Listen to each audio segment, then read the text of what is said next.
الحمد لله نحمده ونستعينه ونستغفره ونؤمن به ونتوكل عليه ونعوذ بالله من شرور أنفسنا ومن سيئات أعمالنا من يهده الله فلا مضل له ومن يضلل فلا هادي له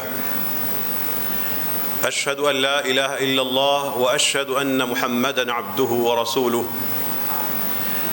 أما بعد فإن خير الحديث كتاب الله وخير الهدي هدي محمد صلى الله عليه وسلم وشر الأمور محدثاتها وكل محدثة بدعة وكل بدعة ضلالة أعوذ بالله من الشيطان الرجيم بسم الله الرحمن الرحيم الذين قال لهم الناس إن الناس قد جمعوا لكم فاخشوهم فزادهم إيمانا وقالوا حسبنا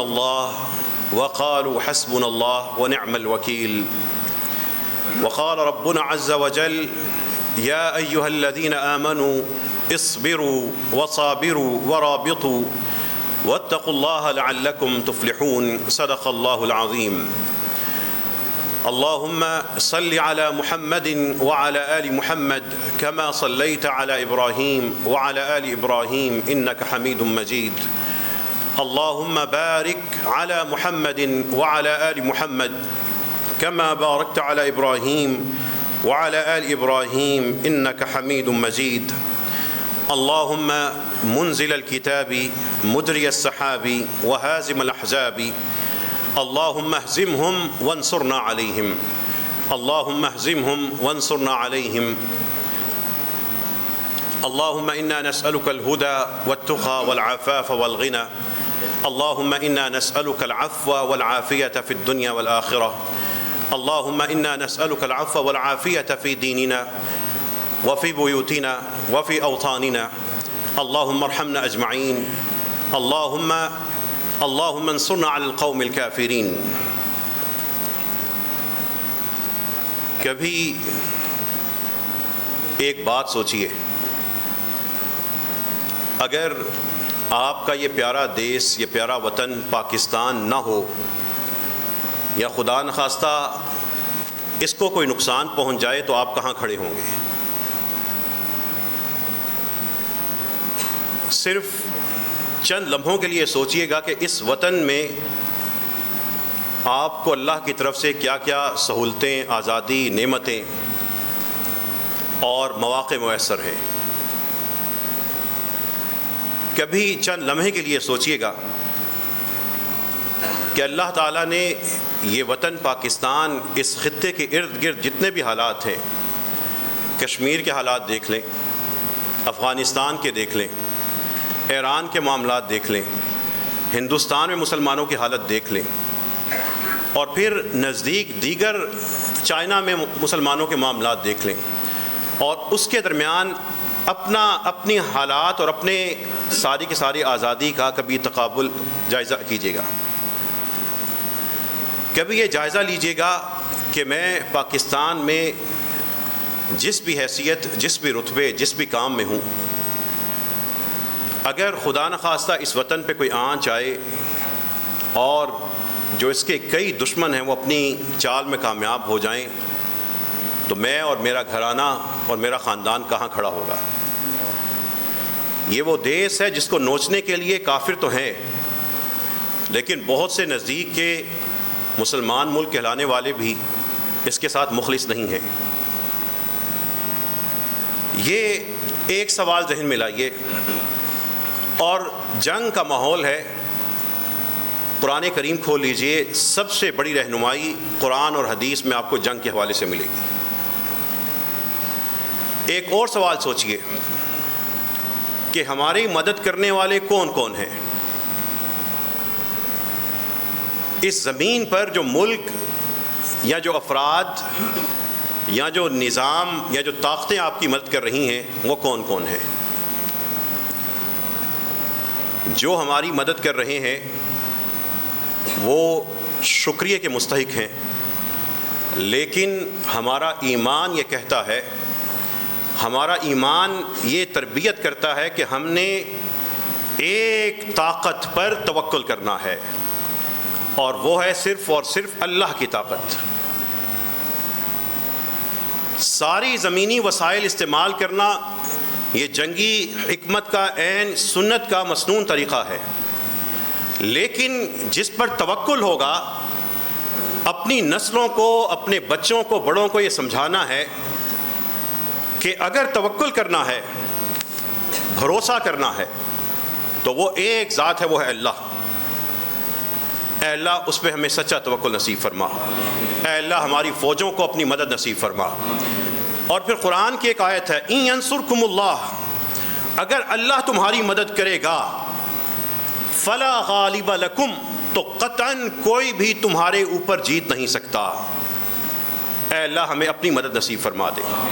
ان ینصرکم اللہ، اگر اللہ تمہاری مدد کرے گا، جو مدد حاصل کرنے کے لیے جستجو کرنی ہے، فوجی نے بھی اور عام شہری نے بھی، بیوروکریٹ نے بھی، سیاستدان نے بھی، حکمران نے بھی اور تاجر نے بھی، مرد نے بھی اور عورت نے بھی، وہ یہ ہے کہ ہم ان حالات میں اللہ کی مدد حاصل کرنے کے ذرائع اور ان اسباب کی طرف بڑھنا شروع کر دیں جن سے ہم دور تھے۔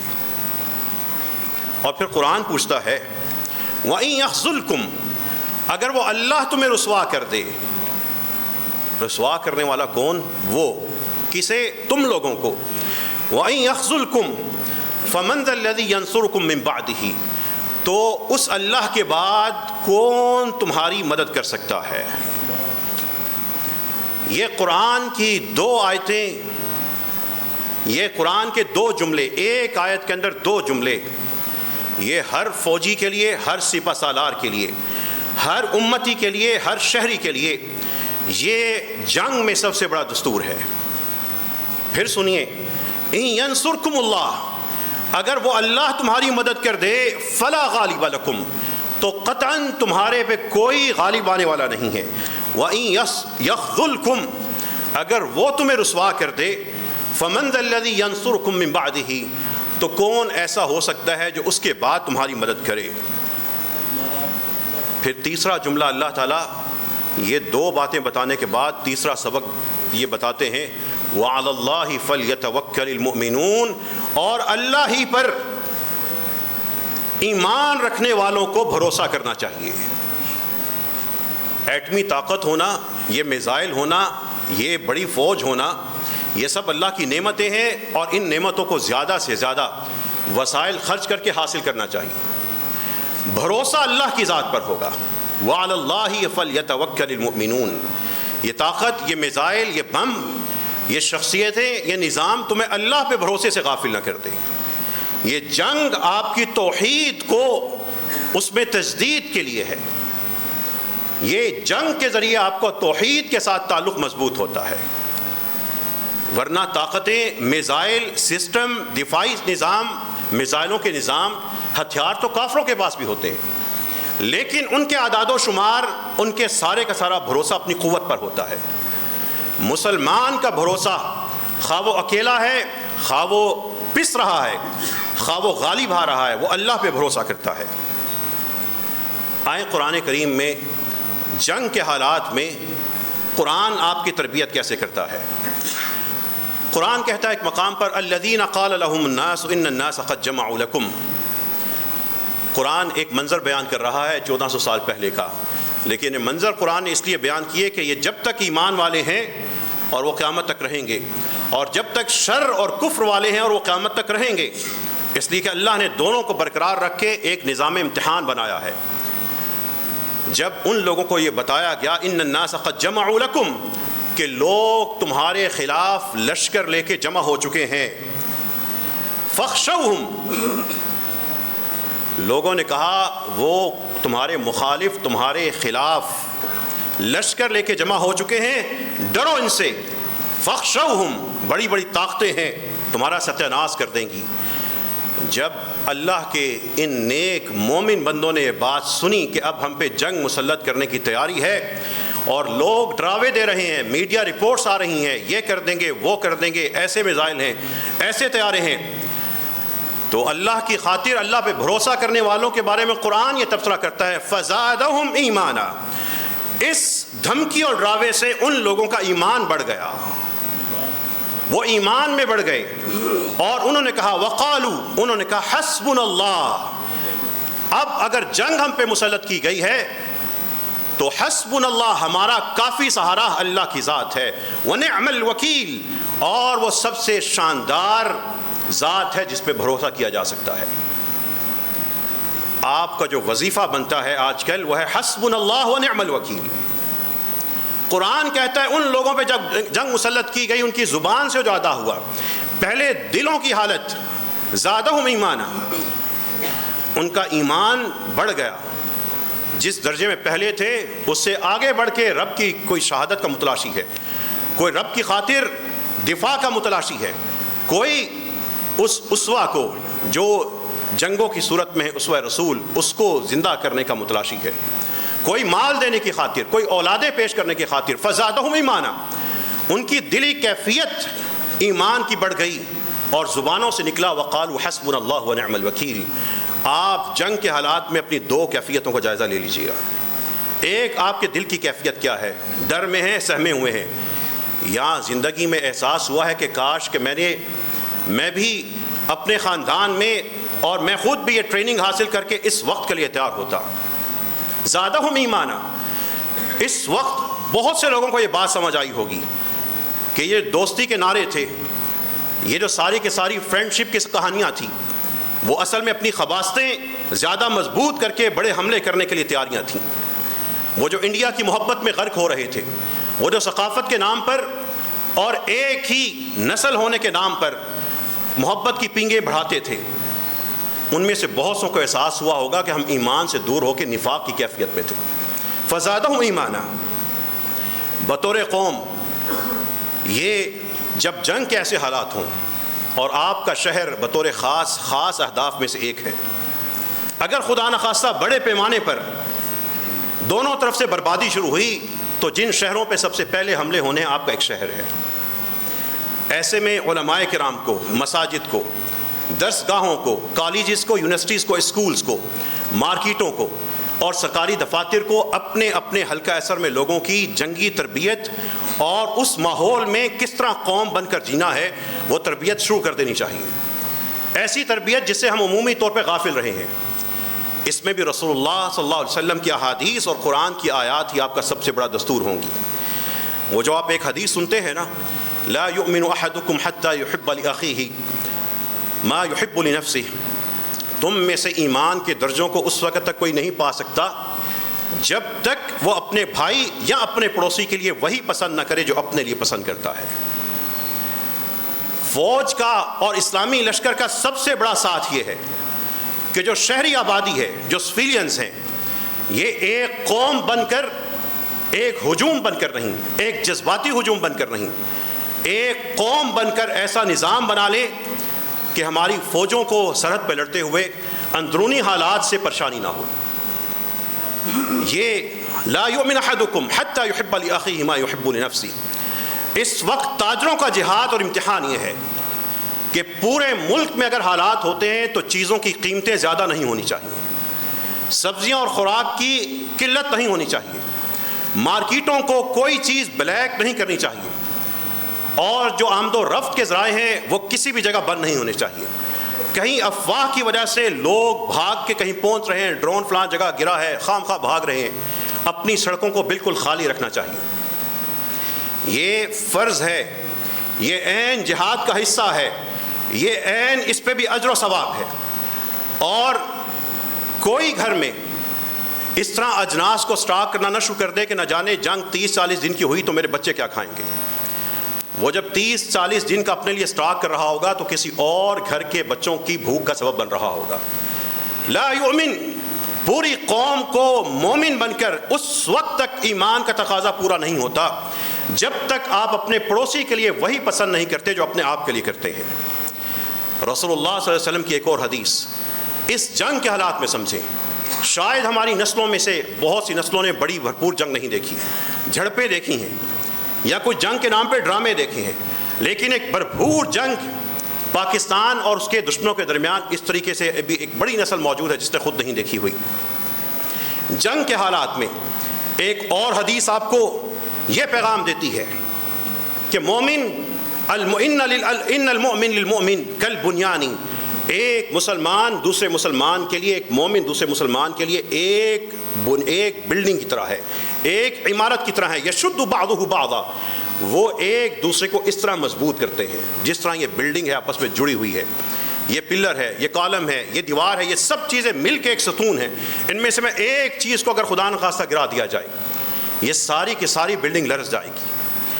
فوج نہیں، عوام بھی، عوام نہیں حکمران بھی، حکمران نہیں سیاستدان بھی، سیاستدان نہیں بیوروکریسی بھی، تاجر بھی، علماء بھی، طلبہ بھی، خواتین بھی، مرد بھی، گھروں والے بھی، دیہات والے بھی، یہ ایک دوسرے کے ساتھ ایک قوم بن کر کھڑے نظر آنے چاہیے۔ اے اللہ ہم سب کو ایسی ایمانی الفت نصیب فرما۔ آئیے جنگ کے حالات میں پھر قرآن کھول لیجیے۔ قرآن کریم جنگ کے اسباب میں سے ایک وجہ یہ بتاتا ہے، اور اس وجہ کو اپنے دل کے اوپر سب سے پہلے لاگو کر کے دیکھنا۔ قرآن کریم کہتا ہے یہ جو جنگوں کے حالات ہوتے ہیں، وَلِيَبْتِلِيَ اللَّهُ مَا فِي صُدُورِكُمْ، تاکہ جو تم لوگوں کے سینے میں ہے اللہ اس کو چھانٹ لے، آزما لے۔ وَلِيَبْتَلِيَ اللَّهُ مَا فِي صُدُورِكُمْ، تاکہ جو تم لوگوں کے دلوں میں ہے اللہ اس کو آزمائے۔ وَلِيُمَحِّصَ مَا فِي قُلُوبِكُمْ، اور تاکہ جو تمہارے دلوں میں ہے اللہ اس کو چھانٹ دے، جو برا آ چکا تھا نکال دے۔ یہ جنگوں کے ذریعے اللہ آپ کے دلوں کو پاک کر رہا ہے اور آپ کے دلوں کو آزما بھی رہا ہے۔ ایسے بھی ہوں گے جو موت کے ڈر سے رات کو سوتے نہیں ہوں گے، ایسے بھی ہوں گے باغ اور اس طرح کے جو علاقے جو ساری رات وہاں پہ بمباری ہوتی رہی، جو اوپر سے میزائل گر رہے ہوں گے، نیچے وہ حسبنا اللہ و نعم الوکیل کہہ کے مسکرا رہے ہوں گے۔ ایسے بھی ہوں گے جو ہندوستان اور امریکہ کی محبت میں سرشار NGOs بنا کے فنڈنگ لے کے اس ملک کے اندر ان کافروں کے لیے اپنے پورے کے پوری راہیں تیار کرتے تھے، ان کی حقیقت بھی ظاہر ہو رہی ہوگی۔ ایسے بھی تھے جو کہتے تھے کہ انڈیا تمہارا دشمن ہے، وہ جو کہتے تھے کہ نہیں کبھی بھی ان کے ساتھ اتحاد نہیں ہو سکتا، ان سے پیار کی پنگیں ثقافت کے نام پہ نہیں بڑھ سکتی، پھر ان پہ ٹارچر کیا جاتا تھا، جیلوں میں ڈالا جاتا تھا، مارا جاتا تھا۔ لیکن آج پھر قوم کو ان کی یاد ستائی ہوگی۔ وَلِيُمَحِّصَ مَا فِي قُلُوبِكُمْ، تمہارے دلوں کے اندر جو فلمیں دیکھ کر، گانے دیکھ کر، ان کی ہیروئنیں دیکھ کر جو تمہارے جوانوں کے دلوں میں جا بسی تھیں، آج اللہ تعالیٰ ان کے دلوں کو بھی پاک کر رہا ہوگا۔ وَلِيُمَحِّصَ مَا فِي قُلُوبِكُمْ، جنگ صرف اسلحے کا نام نہیں، جنگ اس سے پہلے سوچ کا نام ہے، دل کا نام ہے، جذبات کا نام ہے۔ جذبات بلند ہوں، ایمان کی قوت ہو تو کم من فئۃ قلیلۃ غلبت فئۃ کثیرہ، اللہ تعالیٰ پھر مومنوں کو دکھا دیتا ہے کتنی چھوٹی چھوٹی ٹولیاں ہیں، بڑی بڑی ٹولیوں کو شکست دے دیتی ہیں۔ اس لیے ایک طرف اسلحہ ہے، ایک طرف ہماری فوج ہے، ایک طرف ہماری پالیسی سازیداری ہے، لیکن ان سب کے پیچھے ایک آواز ہونی چاہیے قوم کی، جس میں کسی قسم کا کوئی ایسا میسج نہ ہو، ایسی پوسٹ نہ ہو، ایسا کوئی اظہار نہ ہو جو کسی کی کمی یا ماضی کی غلطی کی طرف اشارہ کرتا ہو۔ وَلِيُمَحِّصَ مَا فِي قُلُوبِكُمْ، تاکہ اللہ تمہارے جو دلوں میں ہے وہ چھانٹ دے۔ کسی کو اپنی تجارت یاد آ رہی ہوگی، کوئی اپنے ذاتی مفاد کو دیکھ رہا ہوگا، اور کوئی اللہ کو راضی کرنے کے لیے جہاد کی تیاری پکڑ رہا ہوگا، کوئی زندگی بھر کمانڈر بن کے صرف مراعات حاصل کرتا رہا ہوگا، کوئی اللہ کے حضور آج دعائیں کر رہا ہوگا کہ اللہ میں سپہ سالار تیرے ملک کا ہوں، تیرے ایک اسلام کے نام پہ بنے ملک کا ہوں۔ وہ ہو سکتا ہے اللہ سے جنت اور شہادت مانگ رہا ہو۔ یہ فوجیوں کے، یہ سویلینز کے، سب کے اپنے اپنے یہ دلی کیفیتیں ہوتی ہیں، جذبات ہوتے ہیں، مفادات ہوتے ہیں، لیکن ان جنگوں کا ایک ہدف یہ ہے اللہ کی طرف سے کہ وَلِيَبْتَلِيَ اللَّهُ مَا فِي صُدُورِكُمْ، تاکہ جو تمہارے دلوں میں اللہ اس کو آزمائے۔ اب ہر شخص دوسرے کے بارے میں نہ سوچے، اپنے بارے میں سوچے کہ جنگ کے اس ماحول میں وہ کہاں کھڑا ہے۔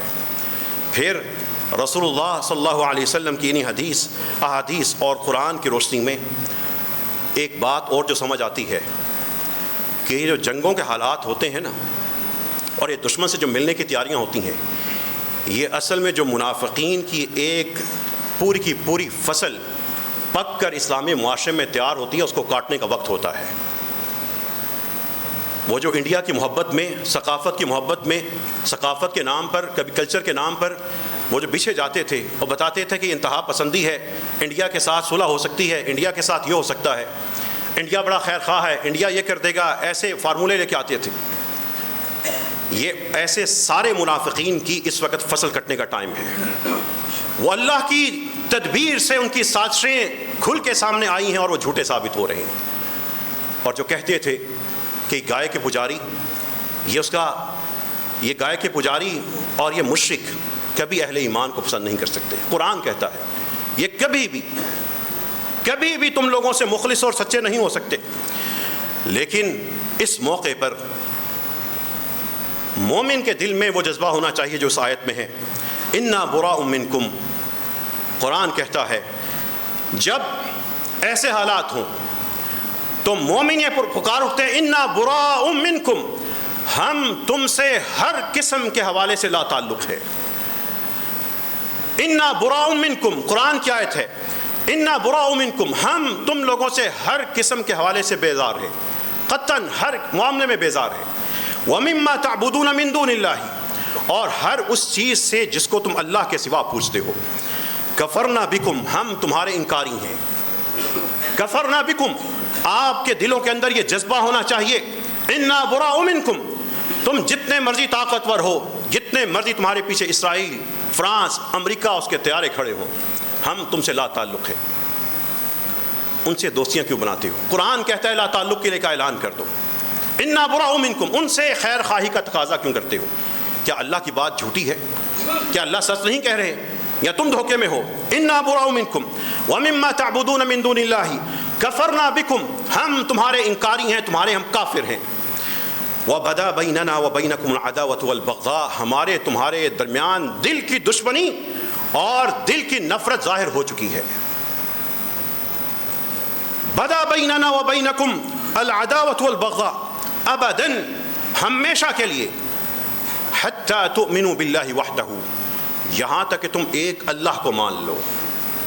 اس وقت تک اہل ایمان کے لیے ان طاقتوں کے ساتھ کوئی نرمی محبت تو دور کی بات ہے، ان کے بارے میں مثبت خیال بھی دل میں نہیں آنا چاہیے. قرآن کہتا ہے انا براء منکم. لیکن قرآن کی تعلیمات کو ایک اور طریقے سے بھی سمجھ لیجئے. صرف جنگ کرنا ہی قرآن اور اسلام کا ہدف نہیں ہوتا. جو جذباتی ہو کے تقریریں کر کے بھاگ جاتے ہیں، بعد میں لوگوں کو سہنی پڑتی ہیں، صرف جنگ کرنا ہی اسلام کا یا اللہ کا مقصد اور رضا نہیں ہوتی، بلکہ کہیں زیادہ بہتر حکمت یہ ہوتی ہے کہ جنگ کو روکا جائے. جنگ کرنا ہی صرف نقصان دینا نہیں ہوتا، بلکہ جنگ نہ کر کے بھی زیادہ بہتر تیاری کے لیے یا دشمن کو نقصان دیا جا سکتا ہے. اور یہ چیز قرآن میں ہے. ہمارے جو جذباتی لوگ صرف یہ کہتے ہیں کہ اٹھا کے مارو، تو اس کے بعد کھانے کی باری بھی آتی ہے. پھر دیکھنا ہوگا کہ روکنے کی تیاری آپ کی کتنی ہے. پھر دیکھنا ہوگا کہ ایک انسانی منصوبہ بندی کے تحت ہماری فوجیں اور قوم کی سخت تیار ہے. رسول اللہ صلی اللہ علیہ وسلم کو بھی جنگ میں کافر چاہتے ہوتے تھے کہ یہ ایک دفعہ جنگ میں آئیں. قرآن کہتا ہے کلما اوقدوا نارا للحرب، جب بھی ان لوگوں نے جنگ کے لیے آگ جلائی، اطفاها اللہ، اللہ نے اس کو بجھا دیا. وہ اسباب بناتے ہیں کہ اسلامی یہ ممالک جو آہستہ آہستہ اٹھ رہے ہیں، ان کی فوجیں کچھ ممالک کی اب تگڑی ہو رہی ہیں، ان کو ہم اس سٹیج پر کسی طریقے سے دائیں بائیں جنگ میں الجھائیں تاکہ یہ پھر پستی کی طرف جائیں، ہمیں ان کو ضرب لگانے کا موقع ملے اور ہم سب مل کے ٹوٹ پڑیں. وہ ہمارے عسکری سپہ سالار سب سے بہتر سمجھتے ہیں. وہ مارکیٹ میں بیٹھا تاجر نہیں سمجھ سکتا. وہ صرف خطبہ دے کر جذباتی کر کے بھاگ جانے والا خطیب یا واعظ نہیں سمجھ سکتا. جس کا جو کام ہے وہی کر سکتا ہے. انہی پہ فیصلہ چھوڑ دینا چاہیے اور آنکھیں بند کر کے ان کو اعتماد دے دینا چاہیے. کلما اوقدوا نارا للحرب، جب بھی انہوں نے جنگ کے لیے آگ بھڑکانے کی کوشش کی، اطفاها اللہ، اللہ تعالیٰ نے اس کو بجھا دیا. کیوں؟ قرآن اگلی آیت میں کہتا ہے وَيَسْعَوْنَ فِي الْأَرْضِ فَسَادًا، یہ طاقتیں زمین میں فساد کرنے کی کوششیں کرتی ہیں. جب آپ ان کے اس فساد کی چال کے اندر جنگ میں شمار ہوتے ہیں تو ان کو مزید کھل کے کھیلنے کا موقع مل جاتا ہے. وَيَسْعَوْنَ فِي الْأَرْضِ فَسَادًا وَاللَّهُ لَا يُحِبُّ الْمُفْسِدِينَ. اللہ کو فساد کرنے والے اچھے نہیں لگتے، اللہ ان کو پسند نہیں کرتا.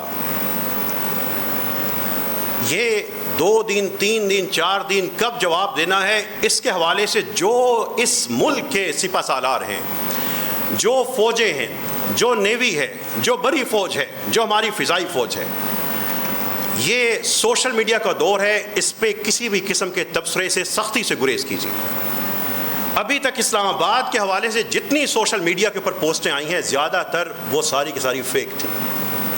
اسی سے آپ اندازہ لگا لیں کہ اسلام آباد کے شہریوں سب سے باشعور شہر آپ کا ہے.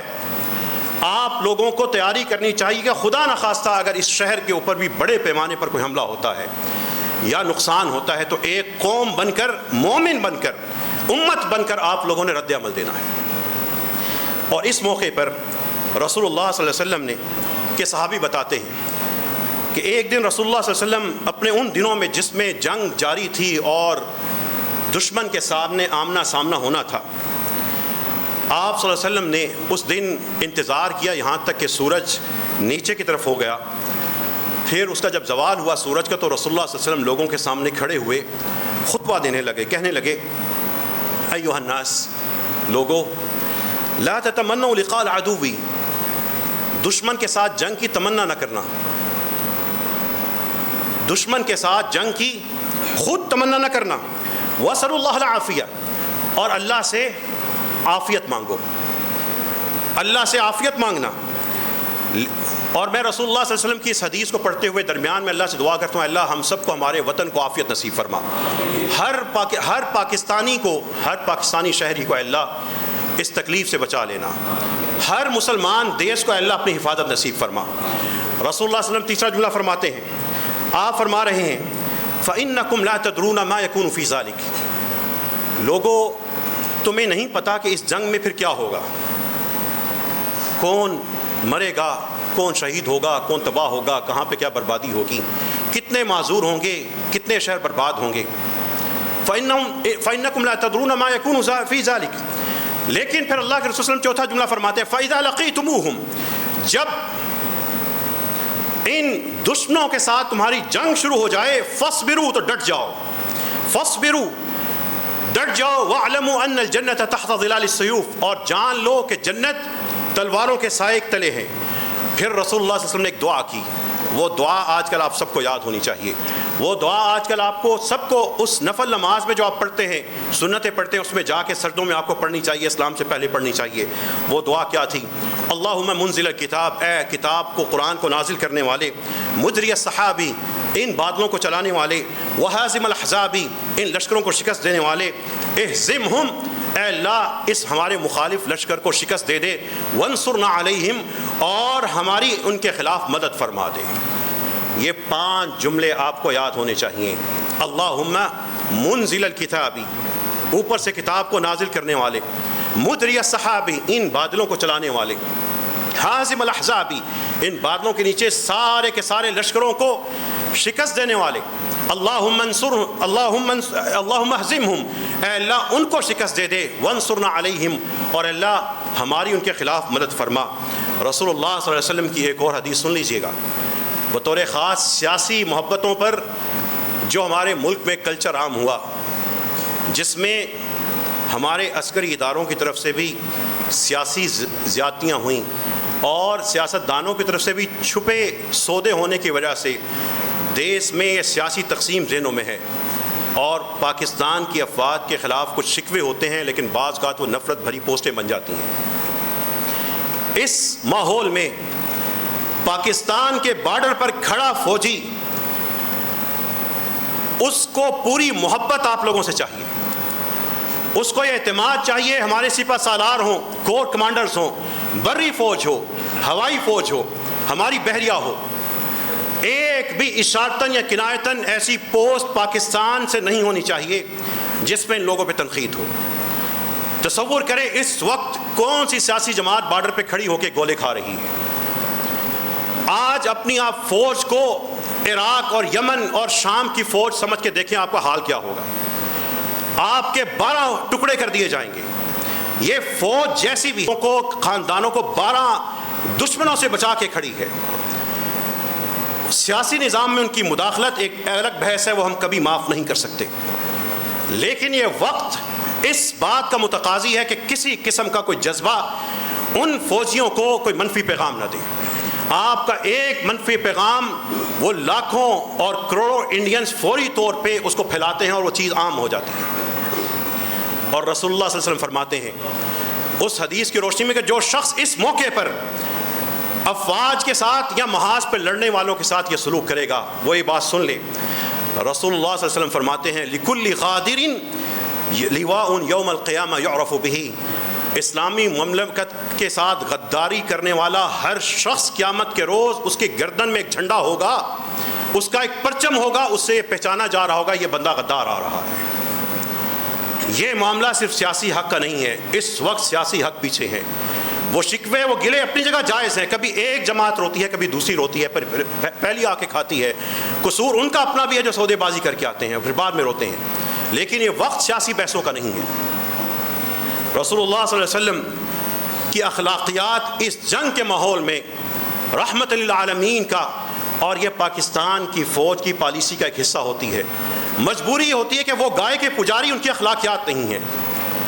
رسول اللہ صلی اللہ علیہ وسلم ایک جنگ سے نکلے، وہاں پہ ایک عورت کی لاش ملی. رسول اللہ صلی اللہ علیہ وسلم نے اس مقتول خاتون کی لاش دیکھی تو فغضب، رسول اللہ صلی اللہ علیہ وسلم غصے میں آ گئے اور کہنے لگے ما كانت هذه تقاتل، یہ بیچاری عورت تو جنگ نہیں کر رہی تھی، اس کو کس نے مار دیا؟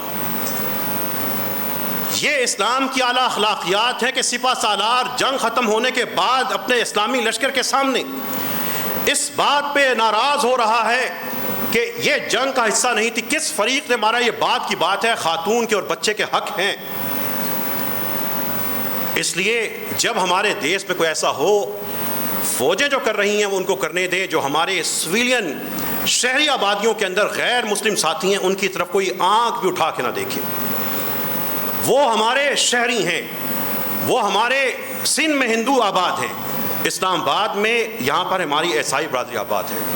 یہ جب ریئیکشن آتے ہیں تو ایک دفعہ تباہی ہوتی ہے. یہ جنگ کے لیے ہمیں اجتماعی طور پر تیاری کرنی ہوگی. اور سب سے بڑی بات، بڑا بہترین موقع ہے.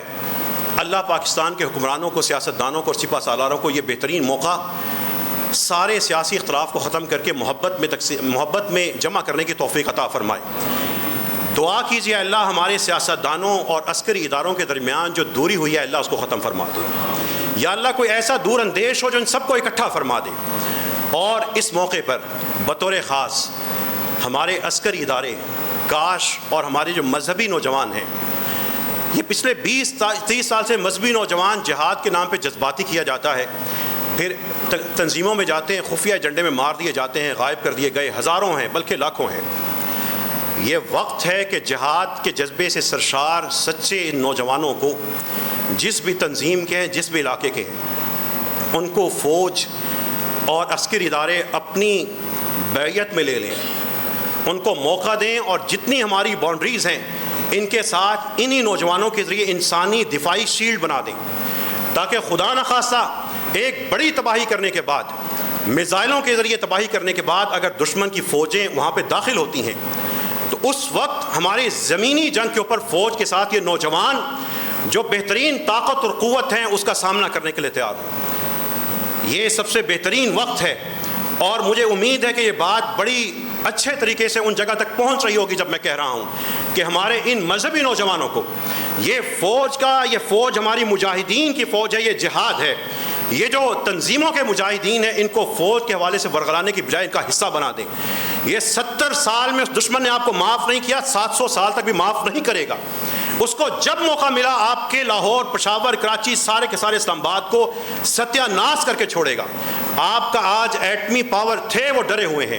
آج آپ کے پاس ایٹمی پاور نہ ہوتی وہ نہ جانے آپ کا کیا کچھ کر چکے ہوتے. یہ جو فلموں کی محبتیں، یہ گانوں کی غلاستیں اور یہ کرکٹ کے نام پہ میچ اور میلے، اس سے کبھی بھی آپ ملک کی دفاع مضبوط نہیں کر سکتے۔ فوج کو، عوام کو، مذہبی قیادت کو، ان نوجوانوں کو مل جانا چاہیے، ایک دوسروں کا دست و بازو بن کے یشد بعضہ بعضا، ایک عمارت بن جائیں جو ایک دوسرے کو مضبوطی عطا کرتی ہے۔ اور سب سے بڑی بات کہ اللہ ہم سب کو اپنی مدد نصیب فرما دے، اے اللہ ہم سب کو ایک امت بنا دے۔ رب کریم ہماری فوج کو، سیاست دانوں کو، حکمرانوں کو، رب کریم عوام کو، مجاہدین کو، جو فوجی جہاں پہ ہیں، اے اللہ ان سب کی مدد فرما، اے اللہ ان سب کی حفاظت فرما دے، اے رب کریم ان سب کو صحیح فیصلے کرنے کی توفیق عطا فرما۔ رب کریم ان سب پر وہی اطمینان، سکون اور رحمت نصیب فرما جو بدر کے مسلمانوں پہ تھی، اور رب کریم وہ اپنے سے بڑے دشمن سے لڑ رہے تھے۔ وآخر دعوانا ان الحمد للہ رب العالمین۔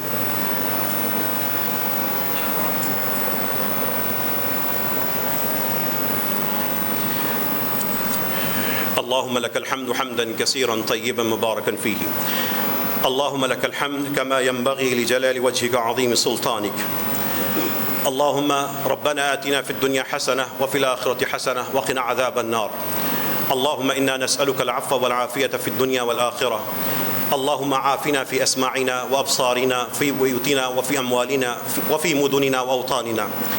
اے اللہ آپ کو آپ کے پیارے اسماء الحسنہ کا واسطہ ہے، آپ کی پیاری صفات کا واسطہ ہے، اور رسول اللہ صلی اللہ علیہ وسلم پر درود پڑھ کے اللہم صلی علی نبینا محمد، اے اللہ یہ درود پڑھ کے آپ سے دعا کرتے ہیں، اے اللہ ہمارے وطن کی حفاظت فرما، اے اللہ ہر مسلمان دیس کی حفاظت فرما، اے اللہ ہر مسلمان جو مظلوم ہے یا کہیں بھی اے اللہ مجبور ہے اس کی حفاظت فرما، ان سب کی مدد فرما، اے اللہ جتنے بھی پاکستان کو جو خطرات درپیش ہیں، اے اللہ آپ ہی بہترین بھروسہ کیے جانے کے قابل ہیں، حسبنا اللہ ونعم الوکیل، اے اللہ آپ ہی ہمارے لیے کافی سہارا ہیں، آپ ہی ہمارے بہترین اے اللہ کارساز ہیں، اے اللہ ہمیں اپنا سہارا نصیب فرما، اے اللہ جو ہمارے اس دیس کی حفاظت کر رہے ہیں ہر فوجی کی مدد فرما، رب کریم جو وہ فائر کریں اے اللہ وہ فائر اپنے ہدف کو پہنچے، اے اللہ ان کی تائید فرما، اے اللہ جو اس دیس کی طرف کوئی بھی حملہ ہو اے اللہ اس کو ناکام فرما دے، رب کریم بچوں کی، بڑوں کی، رب کریم مردوں کی، خواتین کی، گھروں کی، دکانوں کی، بازاروں کی، ہمارے شہروں کی حفاظت فرما دے،